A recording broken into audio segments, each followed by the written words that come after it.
Hey guys, this is Anoop Sharma. आज हम लेके आए हैं बीकॉम फिफ्थ सेम की एक यूनिट है इंटरनेशनल ट्रेड से रिलेटेड। तो इंटरनेशनल ट्रेड नया टॉपिक है, नई यूनिट है आपकी।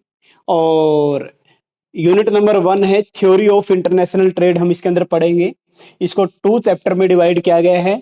फर्स्ट वन है significance of international trade, distinctions of internal and external trade के बारे में।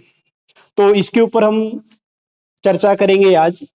तो सबसे पहले तो बात वही कि नेशनल ट्रेड होता क्या है, ठीक है ना। एक नेशन के अंदर यानी कि नेशंस ट्रेड क्या होता है भाई। एक कंट्री दूसरी कंट्री से इंटरनेशनल ट्रेड क्यों करेगा, उसके क्या रीजन है ना। सबसे थ्योरी तो हम बाद में पढ़ेंगे कि कैसे करेंगे, लेकिन सबसे पहले कि क्यों करेगा, वाई का आंसर आपको देना है। तो क्यों करेगा इसके रिगार्डिंग बात करते हैं। तो सबसे पहले क्या बोला गया कि अनलिमिटेड बॉन्ड्स, कि एक कंट्री के अंदर रहने वाले जितने भी पीपल हैं उनकी वॉन्ट्स जो क्या होती हैं, अनलिमिटेड होती हैं। कोई भी नेशन अपने आप में सारी की सारी नीड को फुलफिल नहीं कर सकता। इसलिए क्यों ऐसा क्या है, इसके रीजन भी हम पढ़ेंगे। तो अनलिमिटेड वॉन्ट्स में आप क्या याद रखोगे कि सर कोई भी नेशन खुद सारी की सारी गुड्स एंड सर्विस का प्रोडक्शन नहीं कर सकता, ठीक है ना। एक चीज तो आपको ये याद रखनी है।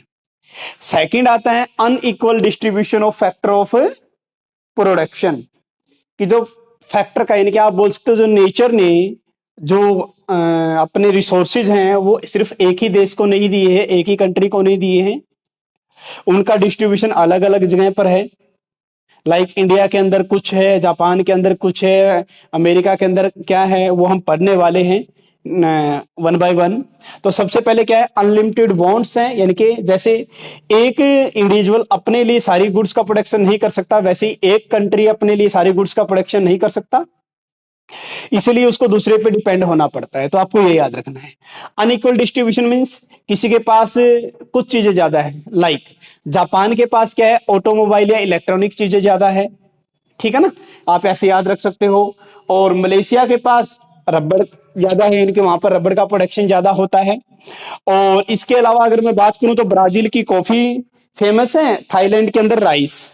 तो क्या क्या हो जाएगा कि जापान के अंदर आपका ऑटोमोबाइल या फिर इलेक्ट्रॉनिक व्हीकल आप बोल सकते हैं, कुछ भी इलेक्ट्रॉनिक चीजें। और जापान के बाद आता है आपका, बात करेंगे थाईलैंड। थाईलैंड के अंदर राइस फेमस है, ब्राजील के अंदर कॉफी फेमस है, ठीक है। और इसी तरह से रबड़ कहां पर फेमस बताया था आपने, मलेशिया के अंदर, ठीक है ना। तो ये आपको याद रखना है। तो जापान और मलेशिया ये दोनों इलेक्ट्रॉनिक गुड का एक्सपोर्ट करते हैं कहां पर, जापान और मलेशिया, यानी कि जापान एंड मलेशिया ये दोनों एक्सपोर्ट करेंगे, क्या करेंगे, एक्सपोर्ट करते हैं क्या क्या, इलेक्ट्रॉनिक या रबड़ के रिगार्डिंग, ठीक है ना। कहां पर करते हैं, ये करते हैं ब्राजील एंड, आप बोल सकते हो ब्राजील एंड थाईलैंड, ठीक है। और यहां से इंपोर्ट करते हैं क्योंकि ब्राजील की कॉफी फेमस है। और थाईलैंड के अंदर क्या है, थाईलैंड के अंदर राइस क्या होता है, राइस फेमस। तो ऐसे ही एक कंट्री दूसरे कंट्री पे डिपेंड होता है। तो इसीलिए भी अनइक्वल डिस्ट्रीब्यूशन ऑफ फैक्टर है, यानी कि नेचर ने कहीं पर तो आप बोल सकते हैं एग्रीकल्चर लैंड दी है, कहीं पर जैसे पेट्रोल वगैरह दे दिया है, ठीक है ना। तो आपको ये चीज ध्यान रखनी है। थर्ड वन आता है क्या, no country can produce all goods and service, कि कोई भी कंट्री सारी गुड्स और सर्विस को प्रोड्यूस नहीं कर सकता मोस्ट एफिशिएंट मैनर में। हाँ जी, देखिए most efficient manner, most efficient manner का मतलब होता है लो कॉस्ट पर, किस पर, लो कॉस्ट पर, ठीक है ना। इफेक्टिवनेस का मतलब होता है टाइम पर काम कंप्लीट करना, और एफिशिएंट का मतलब होता है लो कॉस्ट पर काम को कंप्लीट करना। तो कोई भी कंट्री हो सकता है कि हर कोई देश, जैसे इंडिया भी राइस का प्रोडक्शन करता है, थाईलैंड भी करता है, अदर कंट्रीज भी करते हैं, लेकिन कम कॉस्ट पर कौन कर पा रहा है, लो कॉस्ट पर कौन कर पा रहा है, तो थाईलैंड। तो आपको ये ध्यान रखना था। फोर्थ वन आता है डिवीजन ऑफ लेबर, कि लेबर यानी कि स्पेशलाइज इन सर्टेन फंक्शन। भाई डिवीजन ऑफ लेबर के रिगार्डिंग भी बात कर सकते हैं। कहीं कैपिटल इंटेंसिव टेक्निक होती है, कहीं लेबर इंटेंसिव टेक्निक होती है। जैसे अमेरिका है तो वहां पर कैपिटल इंटेंसिव टेक्निक है, इंडिया है तो लेबर हो जाएगा, चाइना है तो वहां पर भी लेबर हो सकता है। स्पेशलाइज इन सर्टेन फंक्शन, यानी कि कोई कंट्री जहां पर इंडिया के अंदर क्या है, डिमांड ज्यादा है, ठीक है ना। अब जैसे मैं बात करता हूं आर्म से रिलेटेड, यानी कि आप बोल दो हथियारों की, तो अमेरिका के अंदर सप्लाई ज्यादा है, ठीक है। लाइक पाकिस्तान हो गया या फिर रशिया हो गया, यूक्रेन होगा, जहां पर अभी वॉर चल रहा है, वहां पर क्या है, डिमांड ज्यादा है। तो कोई किसी का प्रोडक्शन फंक्शन स्ट्रांग है, किसी के आपका बोल सकते हो कि डिमांड फंक्शन स्ट्रांग है, यानी किसी का सप्लाई या किसी का डिमांड फंक्शन स्ट्रांग हो सकता है। इसलिए नेशंस जो हैं, राष्ट्र जो हैं, वो आपस में क्या करते हैं, इंटरनेशनल ट्रेड करते हैं। होप सो आपको ये समझ में आ गया होगा कि एक देश दूसरे से बिजनेस क्यों करता है, क्योंकि उसकी नीड को फुलफिल करने के लिए, इनके अपनी जरूरत के अनुसार वो करता है सारा काम, ठीक है ना। नेक्स्ट वन क्या होता है, इसके अलावा आप मान ले कहीं से एक्सपोर्ट कर दिया, जरूरी नहीं कि इंपोर्ट उसी देश से करें, ये होता था बार्टर सिस्टम में। अब क्या है, जो मीडियम ऑफ एक्सचेंज आ गया वो आ गया मनी, पैसे के रिगार्डिंग। तो आप एक्सपोर्ट कहीं कर सकते हो, उससे जो पैसा आएगा उसका आप क्या कर सकते हो, इंपोर्ट किसी और देश से करते हो, इनके मीडियम ऑफ एक्सचेंज आप मनी को यूज कर सकते हो। तो ये पॉइंट इसके अंदर हम कर लेते हैं। इसके अलावा जो कंट्री किसी चीज को बनाने में एफिशिएंट है, यानी कि उसकी एब्सोल्यूट या कंपैरेटिव एडवांटेज ज्यादा है, तो वो क्या करेगा, एक्सपोर्ट करेगा।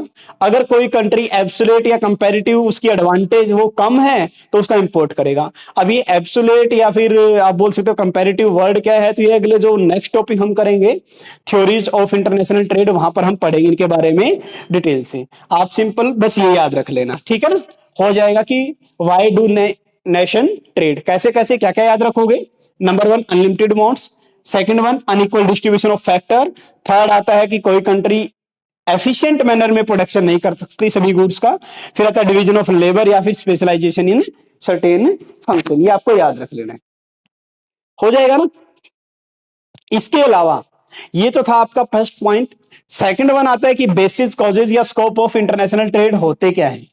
इसको हमने टू पार्ट्स में डिवाइड किया है। नंबर वन आता है differential in the international price, कि एक देश के अंदर प्राइस अलग है दूसरे देश। अगर मान लिया कि दो देश, सपोज करो कि हम बात करते हैं आप बोल सकते हो कि जापान और आप बोलो अमेरिका, दोनों ही डेवलप्ड नेशन है। वहां पर दोनों के अंदर आप बोल सकते हो कि ऑटोमोबाइल के रिगार्डिंग या फिर इलेक्ट्रिक के रिगार्डिंग ज्यादा काम किया जाता है, ठीक है ना। तो उसके रिगार्डिंग अगर दोनों देश के अंदर सेम, यानी एक प्रोडक्ट है जो दोनों कंट्री बनाते हैं, सेम प्राइस पे सेल करते हैं, तो वहां पर कोई भी इंटरनेशनल ट्रेड नहीं होगा। यानी कि इंडिया के अंदर भी राइस का प्रोडक्शन हो रहा है, थाईलैंड के अंदर भी राइस का प्रोडक्शन हो रहा है, हम भी यहां पर 100 रुपए केजी बेच रहे हैं, थाईलैंड वाले भी 100 रुपए केजी बेच रहे हैं, तो इंटरनेशनल ट्रेड नहीं होगा, ये आपको याद रखना है। तो इंटरनेशनल ट्रेड सर कब होगा, वो तब होगा जब दोनों के प्राइस में चेंज हो सकता है कि इंडिया के अंदर राइस का प्राइस 100 हो, जबकि थाईलैंड के अंदर प्राइस 70 या 80 हो, तब इंटरनेशनल ट्रेड हो सकता है। तो इसलिए इंटरनेशनल ट्रेड का मेन कोज क्या है या इमीडिएट कोज क्या है, डिफरेंशियल इन इंटरनेशनल प्राइस। अब इंटरनेशनल प्राइस में चेंज किसके कारण हो सकता है सर, या तो सप्लाई के एस्पेक्ट से या फिर डिमांड के एस्पेक्ट से हो सकता है ना। तो सप्लाई या डिमांड के कारण भी इंटरनेशनल प्राइस में चेंज हो सकता है, ठीक है। सप्लाई के रिगार्डिंग हम क्या क्या पढ़ सकते हैं।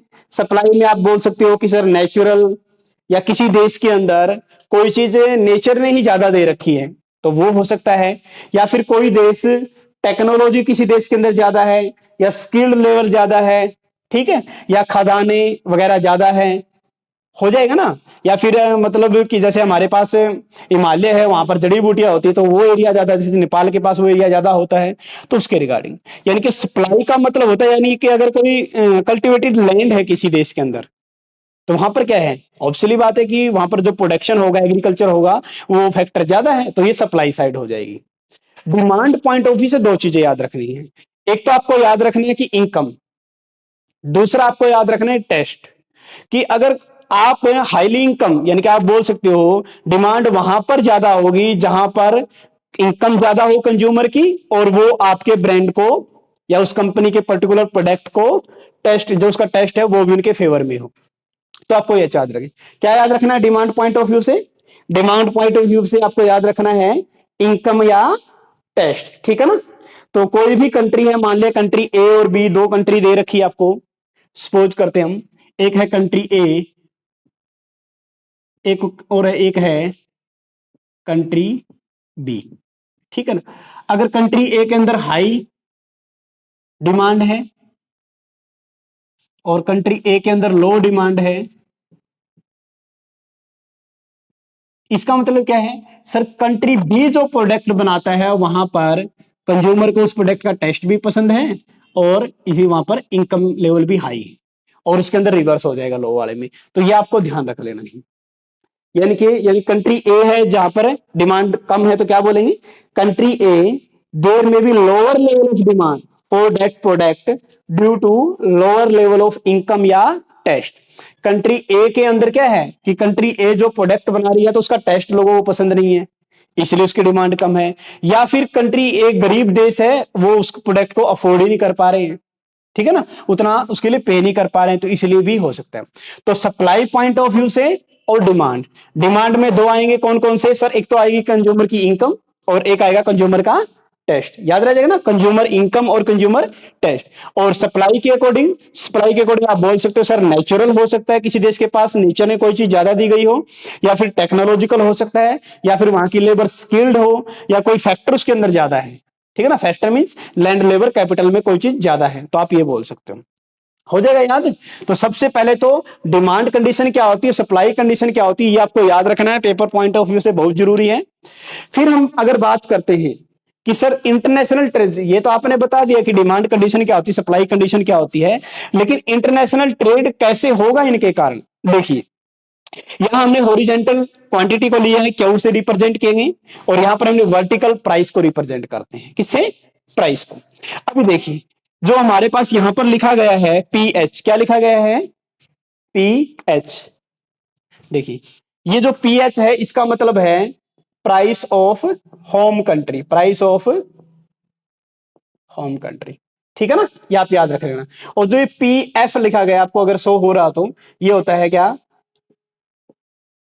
Price of foreign country, price of foreign country, ये आप ध्यान रख लेना, ठीक है ना। और ये पी जनरल प्राइस। देखिए अब कोई भी देश एक्सपोर्ट कब करेगा, जब उसके कंट्री में, देखिए अगर मान लिया ये यहां पर जहां पर डिमांड, देखो सप्लाई आपको पता है, सप्लाई का क्या होता है, पॉजिटिव करो होता है, डिमांड का नेगेटिव करो होता है, जहां पर ये दोनों टच करते हैं वहां पर प्राइस डिसाइड होता है किसी भी कंट्री के अंदर, ठीक है ना। तो यहां पर जो प्राइस डिसाइड होगा, देखो सप्लाई और डिमांड, यहां पर क्या होगा, होम आप बोल सकते हो होम कंट्री का प्राइस यहां पर डिसाइड हुआ है, हो जाएगा ना, ये तो सिंपल है। अब अगर मैं पैरेलल इसके बढ़ाऊंगी, आप क्या बोलते हो, इसके पैरेलल बनाते हैं हम फॉरेन कंट्री का। अब देखो डिमांड डाउनवर्ड है तो इसकी भी डाउनवर्ड रखनी पड़ेगी, सप्लाई अपवर्ड है तो इसमें भी सप्लाई अपवर्ड रखनी पड़ेगी, ठीक है ना। ये प्रतिबिंब मान लो आप कि जो आपका होम कंट्री में उसका बिल्कुल अपोजिट क्या है, फॉरेन कंट्री के अंदर दे रखा है। देखिए तो यहां पर आपने देखा कि डिमांड एंड सप्लाई जहां पर ज्यादा है, जहां पर दोनों मैच करते हैं वहीं पर प्राइस से डिसाइड करते हैं। तो वन जो मैंने लिखा है वो प्राइस डिसाइड किया जाता है डिमांड एंड सप्लाई के थ्रू फॉरेन कंट्री में, और 2 नंबर हमने दिया पर जहां पर प्राइस डिसाइड किया जाता है होम कंट्री की डिमांड एंड सप्लाई के थ्रू, हो जाएगा ना। अब देखिए अब यहां पर क्या है, आप बोलोगे कि सर यहां पर प्राइस ज्यादा है, यानी कि अगर ये जर्नल है, सपोज करते हैं हम ऐसे बनाते हैं, ठीक है, और अगर मैं बोलता हूं कि ये प्राइस, ये क्वांटिटी क्वांटिटी क्वांटिटी, ये प्राइस, और ये मैंने एक सिम रैंडम सी वैसे लाइन लगा दी है, ठीक है ना, जनरल प्राइस के रिगार्डिंग। अब अगर मान ले कि डिमांड है तो ऐसे होगा, सप्लाई है तो आप बोल सकते हैं ऐसे होगा, तो यहां पर जहां पर डिसाइड होगा वहां पर क्या होगा, प्राइस ऑफ होम कंट्री, लेकिन रियलिटी में ये है। तो इसलिए मैंने क्या बोला है, एक कंडीशन तो मैंने ये बताया कि जहां पर अगर दोनों कंट्री के अंदर, अगर मैं यहां पर पीएच है इस पॉइंट पर, इसी पॉइंट पर फॉरेन का कर देता तो कोई इंटरनेशनल ट्रेड नहीं होता, क्योंकि प्राइस सेम हो जाता। सेम डिटो अगर फॉरेन प्राइस यहां पर और यहां पर हम होम प्राइस कर देते हैं होम कंट्री का, तब भी आपका इंटरनेशनल ट्रेड नहीं है। यानी कि इंटरनेशनल ट्रेड तभी होता है जब दोनों कंट्रियों के प्राइस में चेंज हो सेम प्रोडक्ट, पहली बात। नेक्स्ट में क्या दे रखा है इसके अंदर, अब इसमें प्राइस हाई है, अब किसी भी देश के अंदर अगर प्राइस हाई होगा तो उस कंट्री के लोग विदेशों से प्रोडक्ट खरीदेंगे वही सस्ते रेट पर, समझाई ना बात। क्या, अगर सपोज करो सर कि होम कंट्री के अंदर किसी गुड्स का प्राइस ज्यादा है तो लोग होम कंट्री से खरीदने के बजाय रेस्ट ऑफ द वर्ल्ड से खरीद लेंगे, क्यों? क्योंकि हम ओपन इकोनॉमी लेके चलते हैं, भाई खुला मार्केट है, कोई कहीं जाके भी ले सकता है, बेच सकता है। तो ऐसा क्या होगा, अगर हमारे देश में प्राइस ज्यादा है, दूसरे देश में सस्ता है, तो हम वहां से खरीदेंगे, वहां से खरीदेंगे तो हम क्या करेंगे सर, हम इंपोर्ट करेंगे। क्या करेंगे? इंपोर्ट करेंगे। ये चीज नोटिस करने वाली है कि अगर अपने देश के अंदर प्राइस ज्यादा है, विदेशों में कम है, तो यहाँ के लोग यानी कि इंडिया के लोग विदेशों से क्या करेंगे? इंपोर्ट करेंगे। इंपोर्ट करेंगे तो क्या हो जाएगा, यहाँ का जो प्रोडक्ट है वो बिकना कम हो जाएगा, जिससे उसका प्राइस क्या हो जाएगा? कम होकर क्या हो जाएगा? पी के ऊपर आ जाएगा, जनरल प्राइस के ऊपर, यानी पीएस से क्या हो जाएगा? कम होकर यहां पर आ जाएगा। कर लोगे ना? सेम डिटो एक्सपोर्ट की, हम फॉरेन कंट्री के बारे में बात करते हैं। अब हमारे देश में प्राइस ज्यादा था, विदेश में कम था, तो हमने वहां से इंपोर्ट करना स्टार्ट किया। इंडिया के पॉइंट ऑफ व्यू से इंपोर्ट है, सपोज करो अमेरिका है दूसरा कंट्री, फॉरेनर कंट्री, उसके पॉइंट ऑफ व्यू से क्या है वो? एक्सपोर्ट। अगर आप खुद सोचो कि अगर किसी देश के अंदर कोई गुड्स की एक्सपोर्ट ज्यादा होने लग जाए, तो ऑब्वियसली बात उसका प्राइस क्या हो जाएगा? राइज। तो यहां से क्या हो जाएगा? प्राइस इसका राइज हो जाएगा, और ये पीएफ से बनकर पी पर ही चला जाएगा। और जब ये दोनों मैच कर जाएंगे, जब ये क्या हो जाएंगे? दोनों मैच कर जाएंगे, तो वहां पर फिर कोई ट्रेड नहीं होगा। इंटरनेशनल ट्रेड सिर्फ और सिर्फ तभी होता है जब दोनों कंट्रियों के प्राइस में चेंज हो, अलग अलग हो दोनों कंट्रियों के प्राइस। हो जाएगा ना? तो ये आपको याद है। तो क्या याद रखनी है कि सर इंडियन जो कंट्री है, सॉरी होम कंट्री है, वहां पर जो जर्नल प्राइस लेवल है, ये क्या है? जर्नल प्राइस लेवल, जहां पर दोनों का प्राइस अगर मैं इक्वल मानू तो, ठीक है ना, दोनों का प्राइस अगर इक्वल है, उससे हमेशा ही अबो होगा होम कंट्री का, यानी कि ये हमेशा ही क्या बनेगा? होम कंट्री का उससे हमेशा ही ज्यादा बनेगा। और फॉरेन कंट्री का हम कम लेके चलेंगे, क्योंकि विदेशों में माल तभी बिकता है जब वहां पर हम होम कंट्री से सस्ता दे। तो ये बात मान, ठीक है ना? यानी कि अमेरिका का माल तभी बिकेगा जब वो इंडिया से सस्ता देगा, ये इंडिया के लोगों को। तो ये ध्यान रखना। तो इसमें हमने क्या माना है? व्हेन आइडेंटिकल डिमांड कंडीशन, हमने माना है कि डिमांड कंडीशन को अगर सेम रखा जाए, यानी कि डिमांड में कोई चेंज ना हो, सिर्फ और सिर्फ सप्लाई में चेंज हो, सिर्फ और सिर्फ किस में चेंज हो? सप्लाई में चेंज हो, तभी आपका ये करो बन जाएगा। हो जाएगा ना? अब हम दूसरा पॉइंट पढ़ते हैं, कौन सा सर? व्हेन आइडेंटिकल सप्लाई करो, यानी कि सप्लाई करो में कोई चेंज ना हो और डिमांड के कारण चेंज हो तब भी, डिमांड के कारण चेंज हो तब भी। आपने एक चीज नोटिस की होगी कि यहां पर क्या है, जो आपका डायग्राम फर्स्ट दे रखा है, उसके अंदर क्या दे रखा है? देखिए, मोर इलास्टिक सप्लाई करो। ये क्या है? ये सप्लाई करो था, क्या है? More elastic, more elastic supply करो। मोर इलास्टिक सप्लाई करो का मतलब क्या होता है? भाई हमारे पास सप्लाई ज्यादा है, डिमांड कम है, इसलिए हमें प्राइस कम रखना पड़ेगा। इसलिए फॉरेन कंट्री में क्या है? Price come. Supply point of view से बता रहा हूं, यानी कि डायग्राम ऐसा बनेगा। क्यों? क्योंकि सर जो सप्लाई है फॉरेन कंट्री के अंदर वो गुड्स की ज्यादा है और वहां पर डिमांड कम है, तो इसलिए वहां का प्राइस क्या रखा गया है? कम। ठीक है।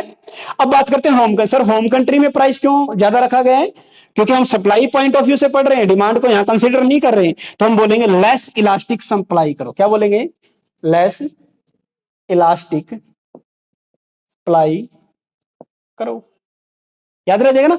अब सोचने वाली बात क्या है, देखिए, अगर मैं ऐसे बनाता हूं, आपको याद हो, तो अगर मैंने इसके क्लोजर बनाया है तो ये आपका हो जाएगा लेस इलास्टिक या इन इलास्टिक, और इससे बनाता हूं ये क्या होता है? आपको ये तो पता होगा ना, इसको बोलते हैं स्टीपर और इसको बोलते हैं फ्लैटर। फ्लैटर हो गया मतलब मोर इलास्टिक। क्या हो गया? मोर इलास्टिक, यानी कि ज्यादा लचीला है, यानी कि प्राइस में थोड़ा सा चेंज होने पर डिमांड में बहुत ज्यादा चेंज होना, मोर इलास्टिक। और ये स्टीपर होता है, तो प्राइस में अगर चेंज होता है तो इसमें क्या होता है? लेस इलास्टिक होता है, यानी कि प्राइस में कम या ज्यादा होने पर डिमांड पर इफेक्ट ना पड़े, प्राइस के कम या ज्यादा होने से डिमांड के ऊपर ज्यादा इफेक्ट ना पड़े, तो लेस इलास्टिक बोलते हैं। तो यहां पर डिमांड को हम कंसीडर नहीं कर रहे, डिमांड को कांस्टेंट मान रहे हैं, लेकिन हम क्या मान के चल रहे हैं कि सर अगर सप्लाई करो फॉरेन के अंदर मोर इलास्टिक है, यानी कि प्राइस में थोड़ा सा चेंज होने पर सप्लाई में ज्यादा चेंज होता है, तो फॉरेन के अंदर क्या होगा? प्राइस लो रखना पड़ेगा। और अगर सप्लाई करो लेस इलास्टिक है, तो हमेशा प्राइस क्या होगा? ज्यादा। ठीक है ना? अब बात करते हैं डिमांड के हिसाब से। किसके हिसाब से? डिमांड करो के हिसाब से। कर लोगे ना ये तो? फिर इसके बाद हम पढ़ते हैं नेक्स्ट वन, डिमांड के हिसाब से। अब डिमांड करो है, आपने देखा हो, तो देखिए ये इस लाइन के बिल्कुल क्लोजर है, तो इसको क्या बोलेंगे? हम बोलेंगे लेस इलास्टिक डिमांड करो। क्या बोलेंगे? लेस इलास्टिक डिमांड करो। और ये ज्यादा है, दूर है इससे, जो आपकी वर्टिकल लाइन प्राइस है, क्या बोलेंगे? मोर इलास्टिक डिमांड करो। ठीक है ना? ये आप याद रख लेना। तो पेपर पॉइंट ऑफ व्यू से अगर आपके छोटे क्वेश्चन आते हैं तो आप क्या पढ़ोगे? अगर आपसे ये पूछे कि डिमांड कंडीशन को सेम रखें और सप्लाई अगर लेस इलास्टिक है तो आप क्या बोलोगे? सर उस कंट्री में प्राइस हाई होगा। डिमांड कंडीशन को सेम रखें और सप्लाई अगर मोर इलास्टिक है तो उस कंट्री के अंदर प्राइस लो रखना पड़ेगा। ठीक है ना। अब पढ़ते हैं डिमांड पैटर्न से। तो डिमांड के अकॉर्डिंग आप क्या बोलोगे? सर जिस कंट्री के अंदर डिमांड करो जो है वो लेस इलास्टिक है वहां पर प्राइस कम रखना पड़ेगा, और जिस कंट्री के अंदर डिमांड करो मोर इलास्टिक है वहां पर प्राइस ज्यादा रखना पड़ेगा। आप अगर इसको रखना ही चाहते तो आप ऐसे बोल सकते हो कि सर सप्लाई तो मोर हो और डिमांड लेस हो, सप्लाई ज्यादा हो डिमांड कम हो वहां पर प्राइस कम रखेंगे। क्या याद रखोगे? सर सप्लाई तो ज्यादा हो डिमांड कम हो तो प्राइस क्या रखेंगे? कम। देखिए सप्लाई ज्यादा है डिमांड कम है तो क्या करेंगे? प्राइस नीचे रखेंगे जनरल प्राइस। इसके अलावा अपोजिट करते हैं, सर सप्लाई कम हो डिमांड ज्यादा हो तो प्राइस हमेशा क्या होगा? हाई। तो इस पॉइंट ऑफ व्यू से आपको याद रखना है। तो जब ऐसा होता है यानी कि प्राइस में चेंज, हमने क्या किया सिर्फ, सर प्राइस में चेंज होता है सप्लाई और डिमांड के कारण। अब सिर्फ सप्लाई के अंदर चेंज करेंगे तो ये याद रखना है, सिर्फ डिमांड के अंदर चेंज करेंगे तो ये याद रखना है। अगर हम दोनों के अंदर चेंज करें तो आप ये पॉइंट पढ़ सकते हो। दोनों में इकट्ठा कैसे है? यानी कि सेम डिटो चीजें वही हैं, बस आपको बोलना क्या है? आपको सिर्फ ये साथ में बोलना है कि सर एक कंट्री में सप्लाई ज्यादा है और डिमांड कम है तो इसलिए ये पॉइंट। यहां पर क्या बोलोगे? सर डिमांड कम है और सॉरी डिमांड ज्यादा है और सप्लाई कम है तो ये पॉइंट हो जाएगा। ठीक है ना। तो मैं इसको लिख और देता हूं आपके याद रखने के लिए, ताकि आपको याद भी रह जाए ये छोटा सा, और यही पेपर में पूछता है। तो क्या कुछ है?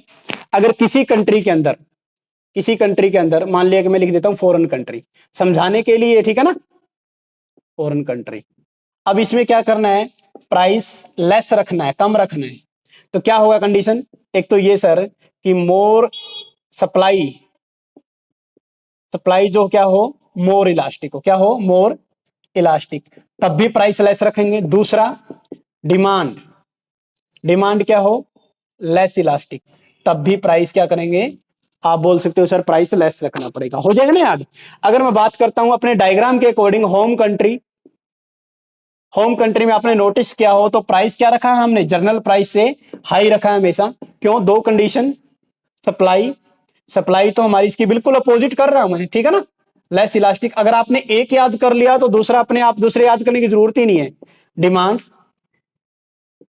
मोर इलास्टिक, ठीक है। आप देखो यहां पर प्राइस लेस है, यहां पर प्राइस हाई, अपोजिट है। सप्लाई मोर है, सप्लाई लेस है, डिमांड लेस है, डिमांड तो ऐसे। तो यानी कि अगर आपने एक भी याद कर लिया तो भी आपको दोनों ऑटोमेटिक याद हो जाएंगे। और मेरा सजेशन भी यही है कि आप एक बार एक ही याद कर लेना ताकि दोनों हो जाए पेपर पॉइंट ऑफ व्यू, लेकिन समझना दोनों को जरूरी है। ठीक है। अब अगर किसी बच्चे ने पूछ लिया सर अगर दोनों बराबर हो तो ये कंडीशन बने। देखो ये है सप्लाई पॉइंट ऑफ व्यू से कि सप्लाई में चेंज करते हैं, डिमांड को कांस्टेंट मानते हैं। ये डायग्राम है डिमांड में चेंज करते हैं, सप्लाई को कांस्टेंट मानते हैं। ये डायग्राम है सर दोनों में चेंज करें एक साथ, तो वही है दोनों में चेंज करें तो दोनों पॉइंट यहां पर आ जाएंगे, यहां पर आ जाएंगे। ठीक है ना। नेक्स्ट वन, अगर हम बात करते हैं अभी कि सर अगर जब दोनों एक ही प्रोडक्ट का दोनों कंट्री के अंदर सेम प्राइस हो तो आप बोलोगे कोई भी इंटरनेशनल ट्रेड नहीं होगा। क्यों नहीं होगा? ये डायग्राम देखो, ये जनरल प्राइस है तो सेम प्राइस है, सेम डिमांड है, तो कोई भी इंटरनेशनल ट्रेड नहीं होगा। ठीक है ना। तो ये था आपका आज का टॉपिक। ये आपको कैसा लगा हमें कमेंट बॉक्स में जरूर बताएं। अभी इससे फर्दर आगे भी रहता है, ये तो हमने सिर्फ सप्लाई पॉइंट ऑफ व्यू से या डिमांड, आप बोल सकते हो कि प्राइस डिफरेंशिएशन को समझाया है कि अगर हर कंट्री में अलग अलग प्राइस है तभी इंटरनेशनल ट्रेड हो पाएगा। आगे हम बात करेंगे कि सर प्राइस में चेंज होना ही काफी नहीं है, उसके साथ साथ जो आप ट्रेडिंग करता है एक देश दूसरे देश से तो उसके अंदर गेन यानी कि इंसेंटिव या प्रॉफिट होना भी जरूरी है। तो उसके रिगार्डिंग हम नेक्स्ट वीडियो में पढ़ेंगे। Thank you.